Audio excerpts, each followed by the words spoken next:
எல்லாம் எப்படி இருக்கீங்க? இப்போ இந்த காலையில் என்ன செய்யணும்னாக்கா கீரை சூப்பு, நல்லா ஹெல்த்தியானது முருங்கைக்கீரை சூப்பு. பிள்ளைங்க வந்து கீரை வந்து சாப்பிடாது, அதனால நம்ம வந்து சூப்பு பண்ணி கொடுத்துடலாம். இது வந்து கைனி அரிசி கலந்த தண்ணி, 2வது தண்ணி இது எடுத்துங்க, இதை இப்படி ஊற்றிங்க. சூப்புக்கு தேவையானது எடுத்துங்க. இதில் என்ன செய்யணும்னாக்கா தண்ணி கொதிக்கணுங்கிறது இல்லை, லேசாக மஞ்சள் போட்டுக்கணும், போதும். இப்போ இதுக்கு முக்கியமான இது என்னென்னாக்கா இந்த வந்து சின்ன வெங்காயம் அரிஞ்சு போட்டுங்க, நல்லா செமையாக போட்டு சூப்பு எவ்வளோவும் போடுங்க.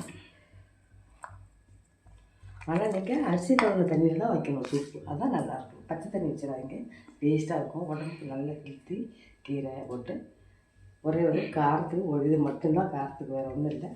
ஒரு தக்காளி போட்டுங்க, ரொம்ப வேணும். எல்லாம் போட்டு அப்புறம் என்ன செய்யணுனாக்கா ஜீரகத்தூள் போட்டுங்க. ஜீரகம் போடலாம், இது தூள் போட்டால் நல்ல ஃபேவரட் நல்லாயிருக்கும். இன்னொன்று முழுசாக போட்டால் அந்த அளவுக்கு வராது, அதுதான் இதே ஜீரகத்தூள் போட்டுக்கலாம்.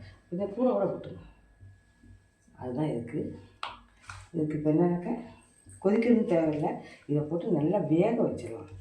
நல்லா இது முருங்கைக்கு அலசி வச்சுட்டு நல்லா வெந்தோடனே இந்த சூப்பை காட்டுறாங்க, எவ்வளோ டேஸ்ட்டாக இருக்கும். நல்லா வேகட்டும். நல்லா வெந்துட்டு பார்த்தீங்களா? வெந்ததில் இப்போ வந்து தேங்காய் பால் ஊற்றிக்கலாம். தேங்காய் பால் நல்லா இருக்கும். நீங்கள் தேங்காய் பால் ஊற்றினோடனே என்ன செய்யுங்க, இறக்கிடுங்க. தாளிப்பு ரொம்ப வேணாம். அவ்வளோ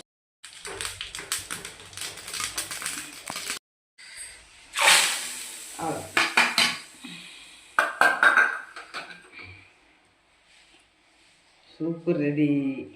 ஏதாவது இதெல்லாம் சூப்பு இப்படி இருந்தால் தான் பசங்க போட்பாங்க. இந்த வந்து இப்படி எடுத்து சூப்பை கொடுத்துருங்க.